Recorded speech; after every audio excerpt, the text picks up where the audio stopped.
grandeur nature consacrée à l'Indonésie, j'ai décidé de vous faire voyager à travers des endroits plus méconnus de cet archipel considéré comme le plus grand du monde. Visiter l'Indonésie, ce n'est pas seulement un voyage, c'est une réelle invitation à la découverte, à l'émerveillement et au partage.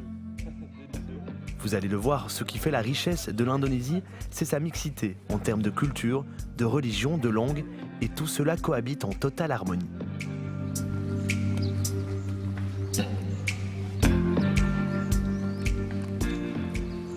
Durant cette évasion que nous allons partager ensemble, je vais vous emmener dans le petit village de pêcheurs de Jailolo, dans les Moluques du Nord, à l'extrême est de l'archipel indonésien. C'est là que Eko, un célèbre danseur javanais, a trouvé l'inspiration pour la réalisation de son dernier spectacle.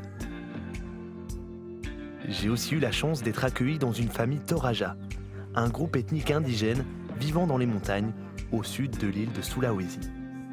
En plus de leur hospitalité, j'ai pu découvrir leurs traditions et notamment leur rite funéraire très particulier. On terminera notre aventure par Bali, où j'ai vécu le quotidien d'une vraie famille traditionnelle hindoue.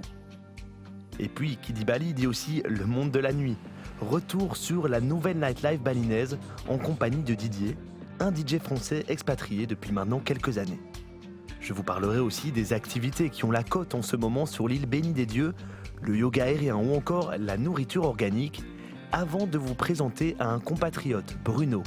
Il a réalisé son rêve il y a de ça 12 ans, la création d'un boutique-hôtel à Bali.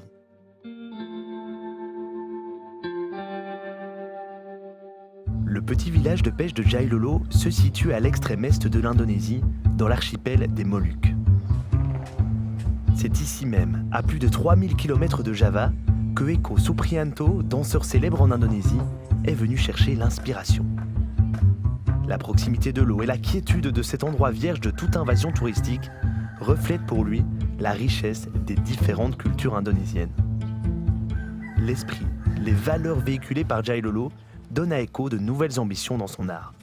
Jadi sebetulnya antara silat, saya belajar silat sejak kecil dan juga cakalele sangat dekat. Artinya begini, secara spirit, secara energi, secara repertoar tarinya hampir mendekati.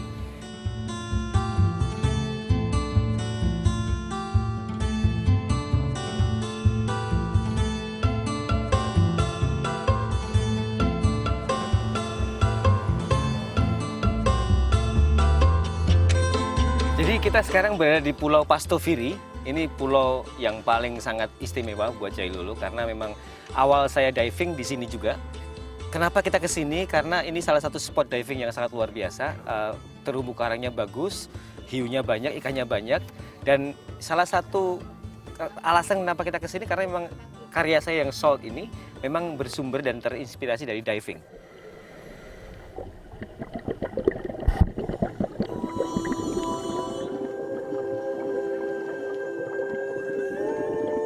Yang aku rasakan ketika diving dan menari di bawah air sebetulnya bukan mencoba untuk menari atau berekspresi, tapi justru mencoba untuk menjelajahi ruang tubuh yang beradaptasi, berinteraksi dengan ruang anti gravitasi ini.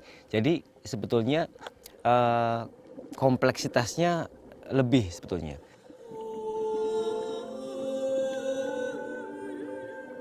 Itu yang saya gunakan untuk mencoba masuk ke dalam diri saya. Secara ketika kita masuk ke dalam air, karakternya seperti ikan barakuda. Une force intérieure trouvée dans l'eau qui donne à Eko l'inspiration de danser sur la terre ferme.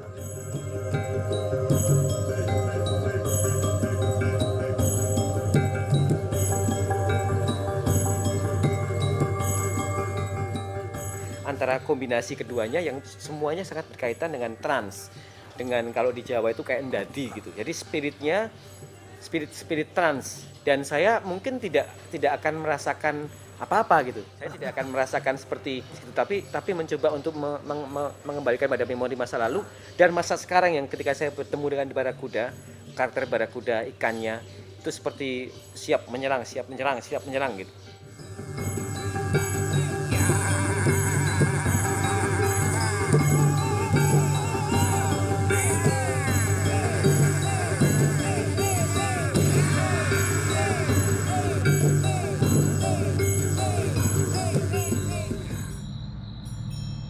Son art, le danseur le partage à travers l'école de danse qu'il a créée.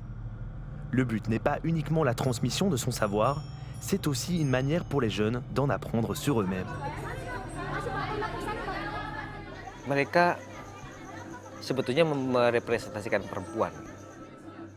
Karena bagi saya banyak perempuan Indonesia yang kadang-kadang menahan dalam hati, menahan semua persoalan itu dengan sangat bukan terpaksa tapi dengan memang sudah secara naluri mereka begitu.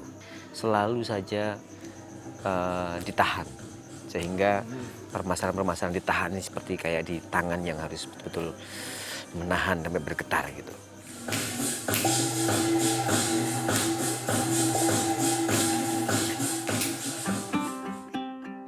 Je prends congé du danseur javanais pour me rendre sur l'île voisine, Ternate. Cette île montagneuse, dont le point culminant est le volcan Gamalama, est la première contrée des Moluques à s'islamiser à la fin du XVe siècle. Pour rappel, l'Indonésie compte à l'heure actuelle 265 millions d'habitants et est le premier pays à majorité musulmane du monde.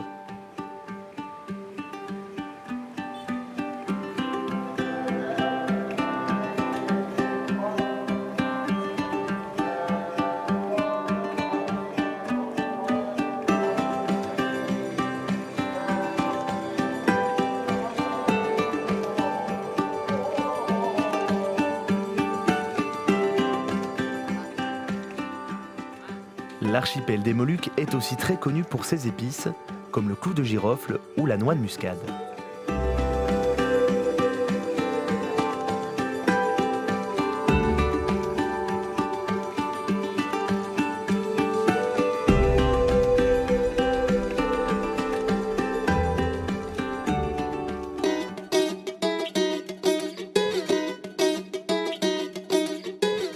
Après avoir passé quelques jours dans l'est de l'archipel indonésien, cap sur l'ouest, à la rencontre du peuple Toraja.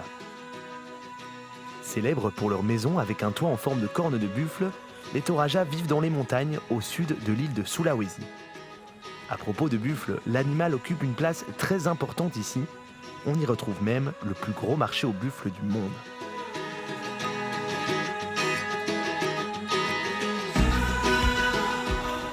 Harga segini 70 jutaan sekitar, dan 70 jutaan. 5 000 euros, c'est quand même une grosse somme. Et le buffle, il a une importance dans la vie de tous les jours, dans vos rituels par exemple? Kerbau digunakan buat untuk pemakaman, acara pemakaman, gunaan untuk salah satu simbol status sosial pada masyarakat Toraja. Le statut social. Ya, sosial. Sedangkan untuk lebih selanjutnya mungkin bisa ke kampung saya untuk tinggal mengetahui lah kehidupan Toraja pada umumnya gitu, artinya kehidupan sosialnya gitu seperti apa, biar untuk mendapatkan informasi yang lebih lanjut, lebih jelas gitu.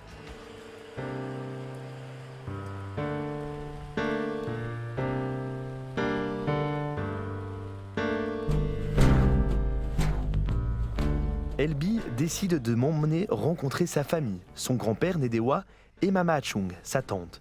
C'est un honneur pour moi de pénétrer dans ce village empli d'humanité.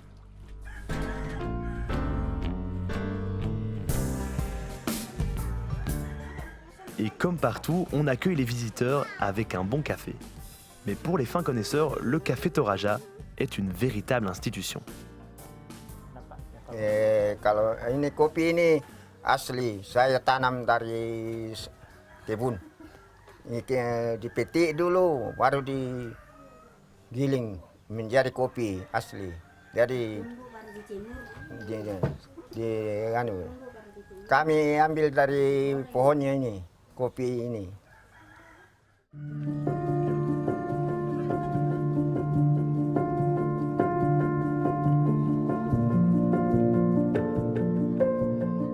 Autre moment important, la prière. Malgré l'islamisation de la région, la plus grande partie de la population est chrétienne. Ou alors adepte de la religion traditionnelle appelée Aluk, qui signifie la voie, le chemin. Yesus Kristus, kami berdoa kepada Bapa di surga. Amin. Agama saya dulu agama sama dengan agama Hindu, agama Toraja. Kalau Todolo toh saya anut. Baru-baru 1 tahun saya masuk agama Kristen. Bantu saya baru saya masuk agama Kristen.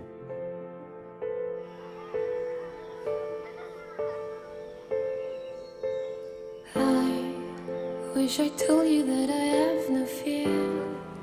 Même les chrétiens n'oublient pas les rites funéraires ancestraux propres au Toraja. Lorsqu'un membre de la population décède, la personne n'est pas considérée comme morte, mais plutôt comme malade. Mama Achung m'emmène dans un village voisin où l'une de leurs proches est décédée depuis quelque temps déjà. Cette femme reste donc là, enveloppée comme momifiée, dans une pièce de la maison, avec un membre de la famille qui la veille toute la journée. C'est le bien qu'elle a fait autour d'elle, sa classe sociale aussi, qui détermineront la durée de cet entre-deux avant la cérémonie funéraire officielle. Plus le défunt est important, plus l'attente est longue et la cérémonie grandiose. Mama Achung vient de perdre une proche parente. Elle m'invite à partager le repas de toute la communauté réunie pour l'occasion. So deep.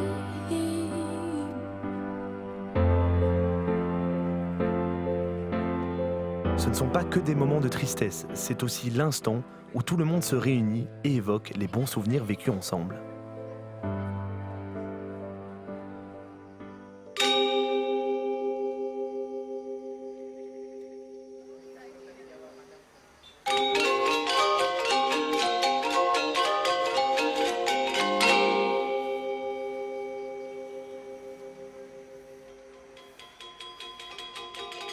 Après cette étape riche en rencontres, en partage et en émotions, je reprends la route vers l'île du Matin du Monde.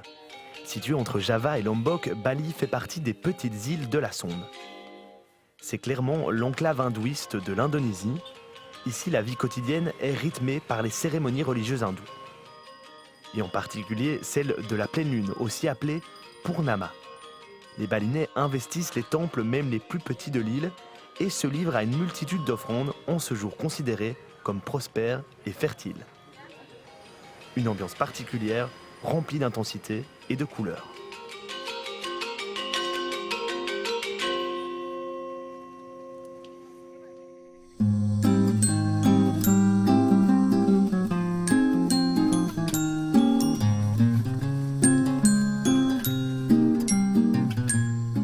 Je suis invité à passer quelques jours chez Wayan et sa famille, des Balinais qui vivent du côté d'Ubud, au regard des traditions.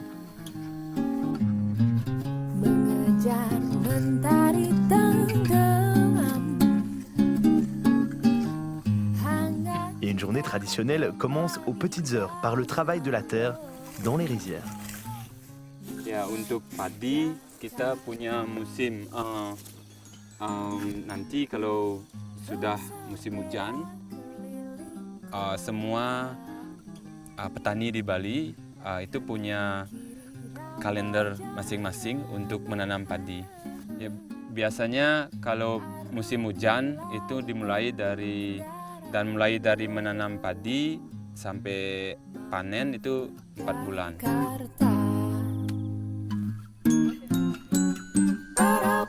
Sekarang tidak musim padi, tapi kita karena tidak ada air, kita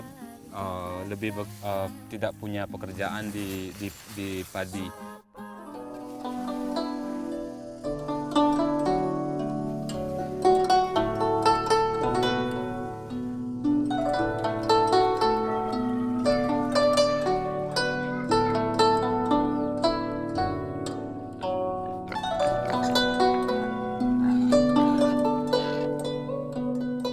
Les Balinais traditionnels vivent en famille élargie, avec parents, cousins, grands-parents.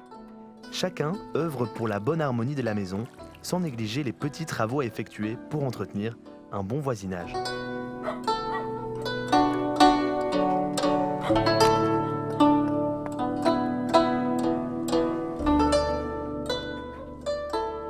Poutou, l'épouse de Wayan, se plaît à nous concocter de bons petits plats. Une bonne occasion de s'asseoir tous ensemble sans forcément parler, juste partager.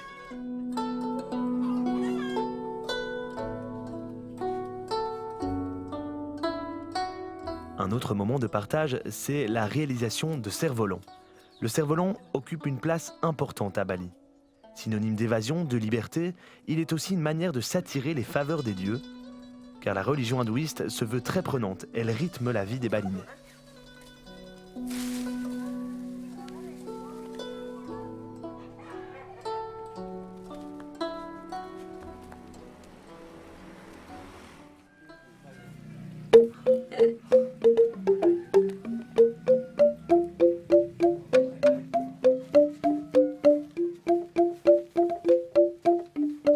Agama dalam kehidupan orang Bali itu sangat penting karena merupakan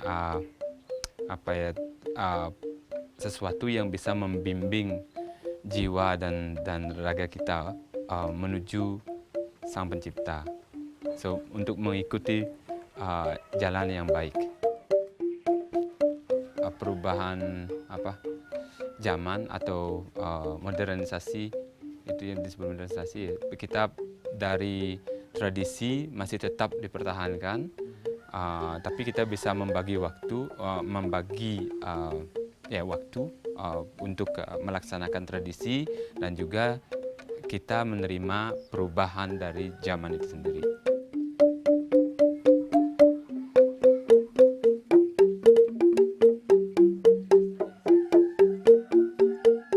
Untuk semua aktivitas yang kita lakukan yang berhubungan dengan agama, adat, itu bukan sekedar adat istiadat, tapi kita percaya terhadap Tuhan.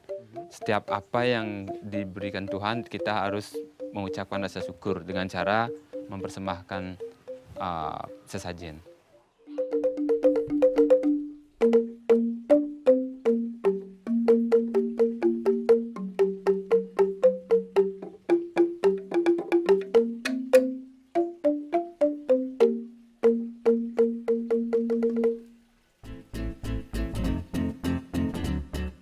C'est de ce Bali traditionnel que Bruno Beguin, un compatriote, est tombé amoureux il y a plus de 10 ans.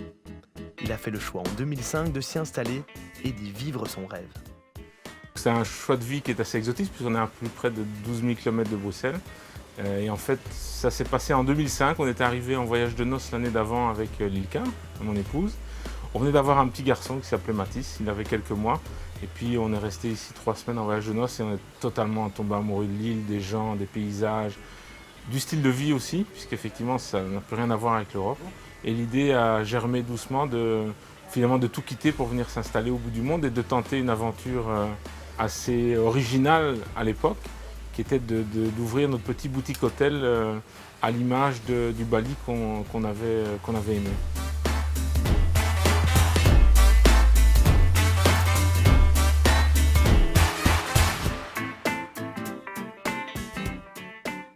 Alors la Villa Mathis, c'est un hôtel, c'est une propriété qui fait 1 hectare et qui est composée de 4 villas d'architectes. Chaque villa d'architecte fait à peu près 2500 à 3500 mètres carrés chacune. Elles sont accolées l'une à l'autre, il n'y a pas de mur, donc on passe à travers des petits jardins, des petits sentiers. On a 4 piscines, une par propriété. La propriété comporte 18 chambres au total, donc c'est comme un hôtel, on prend une chambre et puis on peut aller se balader dans toute la propriété, passer d'une piscine à l'autre, aller déjeuner dans une des villas et puis revenir au bar, au spa. Puisqu'on avait cette envie de proposer à la fois une architecture et aussi une approche de l'hôtellerie qui est assez différente et qui correspond à ce que nous on recherchait finalement en partant en voyage.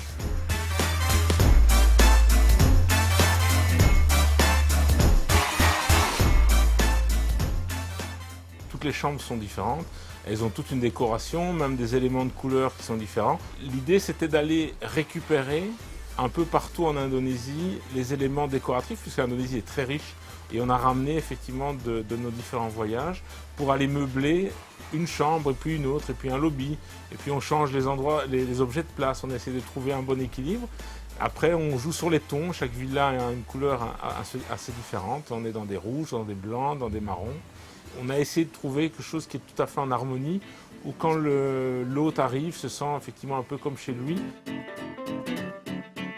C'est une histoire d'un couple qui est allé au bout de son rêve, qui est allé bien au-delà de ce qu'il pouvait espérer.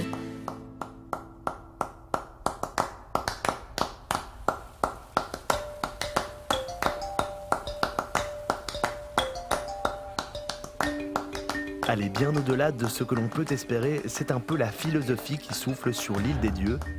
Être en harmonie avec soi-même, avec son corps, fait partie des idéaux balinais. Et cela peut passer par le yoga aérien, comme ici, du côté de Canggu.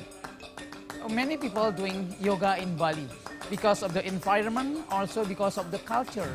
As you know, that yoga is come from India, and then based on our culture or our religion that is Hindu. So we are in Bali learning a lot about Hindu, and we are learning also about the yoga.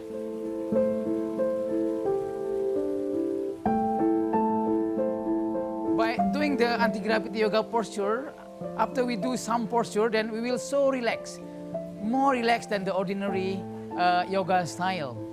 The difference between the classical yoga and the anti-gravity, we will get a deeper stretching. It will be easier to get the flexibility.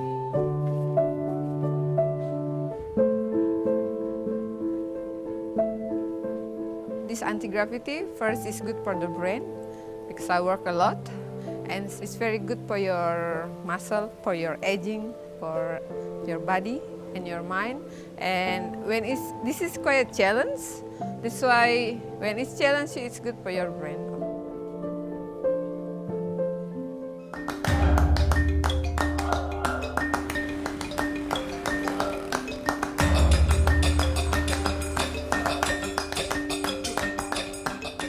Prepare to eat organic food because what you eat is who you are and your food is your future. Since long time ago, you should take care of what you eat because maybe when you are 50 or 60 and you get sick, you're surprised because what is you put inside before.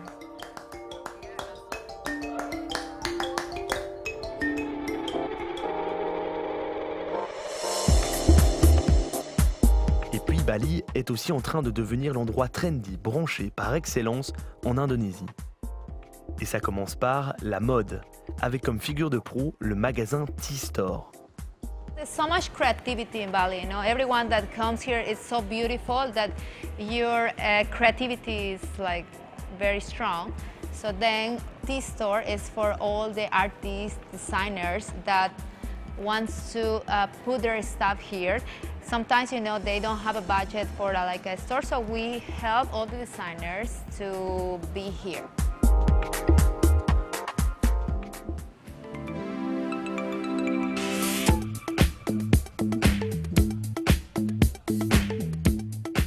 On l'a bien compris, Bali est une île qui bouge.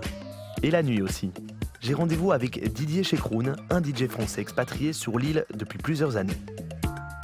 C'est le compromis parfait ici.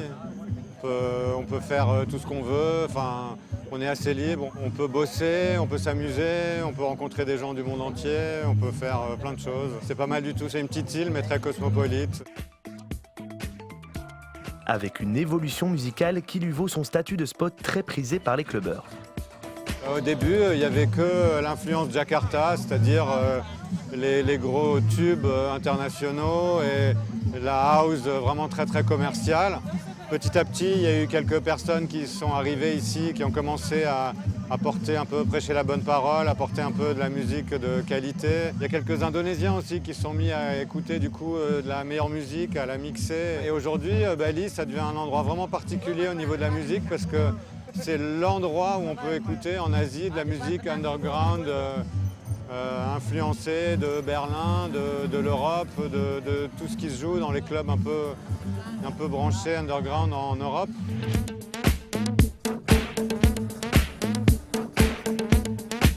Pour une île touristique, c'est étonnant parce que d'habitude, les îles touristiques, c'est plutôt du facile, du commercial. Et ici, il y a autre chose qui s'est développé.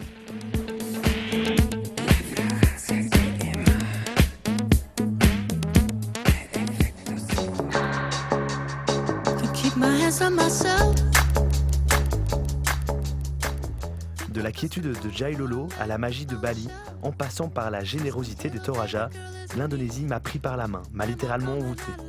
C'est aussi et surtout le magnifique exemple d'une mixité culturelle, religieuse et linguistique qui fait la richesse du plus grand archipel du monde. En parcourant des paysages à couper le souffle, aussi dépaysants que variés, rencontrer, partager, respirez, goûtez. Vous voyez, vous êtes déjà charmé. Feel it still. Got another mouth to